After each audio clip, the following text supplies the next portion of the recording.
आज हम लोग बात करने वाले हैं इमोशनल गाइडेंस सिस्टम के बारे में। EGS लॉ ऑफ अट्रैक्शन का एक बहुत ही पावरफुल मेथड।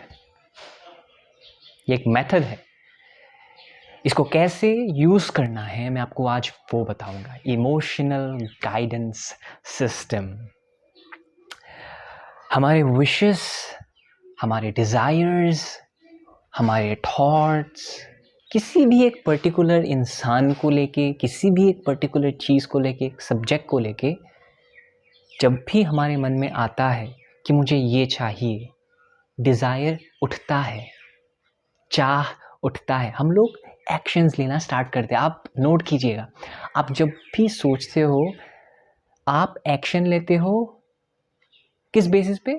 आप कैसा फील कर रहे हो, है कि नहीं? आपके इमोशंस कैसे हैं? इमोशंस क्या है? Emotion, energy in motion. तो आप किस तरह का फील कर रहे हो, उसके आधार पे आप एक्शन लेते हो। अगर आप अच्छा महसूस करते हो तो आप उसी पॉइंट पे एक्शन लेते हो। अगर आप थोड़ा सा अनकंफर्टेबल महसूस करते हो, डिस्कम्फर्ट सा लगता है, इवन आपको वो चीज़ चाहिए लेकिन आपको ये भी मालूम है कि बहुत मेहनत है जिसके कारण आप बहुत अनकंफर्टेबल महसूस करते हो, आप उस टाइम एक्शन नहीं लेते हो।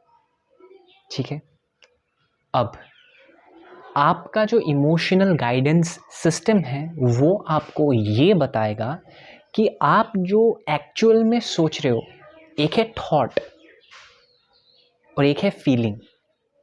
थॉट में इंटेंशंस भी आते हैं, मतलब कि आपका इरादा क्या है उस चीज़ को पाने का, उस इंसान को अपने लाइफ में इनवाइट करने का, उस पर्टिकुलर चीज़ को अचीव करने का आपका इरादा क्या है। अगर आपका इरादा बहुत ही प्योर है, बहुत ही पॉजिटिव है, तो आपका इंटेंशन भी प्योर है। इरादा and intention are both the same thing, but जब आपका इरादा बहुत ही पॉजिटिव होता है तब ऑटोमेटिकली आप अच्छा फील करने लगते हो। एंड वो गाइडेंस सिस्टम आपको ये बताता है कि गो फॉरवर्ड। आपके इमोशंस के अकॉर्डिंग अगर आप एक्शन लेंगे तो बहुत बार आपको ऐसा फील होगा कि आप सही रास्ते पे जा रहे हो। ठीक है, यहाँ पे मेन चीज़ ये है कि इंटेंशंस क्या है। कई बार हो सकता है कि इंटेंशंस थोड़ा सा सेल्फिश हो कि सिर्फ मुझे चाहिए, तो आपको वहाँ पे अपना इंटेलिजेंस को भी बीच में लाना होगा कि क्या सही में मुझे ये चाहिए या फिर मुझे इसलिए चाहिए बिकॉज यहाँ पे सिर्फ और सिर्फ मेरा फ़ायदा है, बाकी किसी का फ़ायदा नहीं है। फ़ायदा in the sense not in terms of money only, wellbeing के हिसाब से भी मैं बोल रहा हूँ। आप अगर कुछ ऐसा काम कर रहे हो जिससे सिर्फ आपको बेनिफिट मिल रहा है, बाकी सोसाइटी में हार्म हो रहा है, अनकंफर्टेबल सिनेरियोज क्रिएट हो रहा है, प्रॉब्लमेटिक सिचुएशन तब होता है। तो इसलिए इस चीज़ का बहुत ध्यान रखना है कि मेरे जो भी इंटेंशंस है वो क्या सिर्फ मुझे ही बेनिफिट दे रहा है या फिर बाकी जितने भी लोग हैं मेरे आसपास पड़ोस में उनको भी कुछ एडवांटेज मिल रहा है। सबके बारे में सोचना होगा। ठीक है, तो आपका इंटेंशन बहुत मैटर करता है। आप कोई भी चीज़ अट्रैक्ट करना चाहते हो, कोई भी चीज़ आप अट्रैक्ट करना चाहते हो, एक रिलेशनशिप को आप हील करना चाहते हो, मेडिटेशन के थ्रू आप हील कर सकते हो।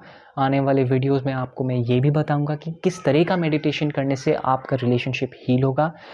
पर्टिकुलर एक्स को अगर वापस से अट्रैक्ट करना है कैसे कर सकते हो, एक स्पेसिफिक इंडिविजुअल को वापस से अपने लाइफ में कैसे ला सकते हो। अगर वो स्पेसिफिक इंडिविजुअल चला गया था, इवन दो वो ब्रेकअप नहीं था तब भी चला गया था, कैसे वापस से ला सकते हो। एंड कैसे अपने गोल्स को अचीव कर सकते हो थ्रू मेडिटेशन, मैं बताऊंगा आने वाले वीडियोस में। अभी तक आपको जितना समझ में आया ये EGS के बारे में, आप अगर अपने इमोशंस के थ्रू एक्ट करोगे ना तो बहुत फ़ायदा है। लेकिन आपको मैं एक बात बता देता हूँ, आपके इंटेंशंस बहुत प्योर होने चाहिए। ठीक है, जितना प्योर होगा, सुन रहे हो, जितना प्योर होगा उतना ही ज़्यादा स्ट्रांगली आप अपने मैनिफेस्टेशन को रियलिटी में कन्वर्ट कर सकते हो, अपने विशेस एंड डिज़ायर्स को अट्रैक्ट कर सकते हो, एक रिलेशनशिप को हील कर सकते हो। आपका इरादा, इंटेंशन इज़ एवरीथिंग। EGS बहुत ही सुंदर चीज़ है। अगर आप अपने इंटेंशंस प्योर रखते हो, देन आप अपने इमोशंस के अकॉर्डिंग अगर चलते हो, आपके मैनिफेस्टेशन 101% काम करेगा, 101%। Thank you for watching this video.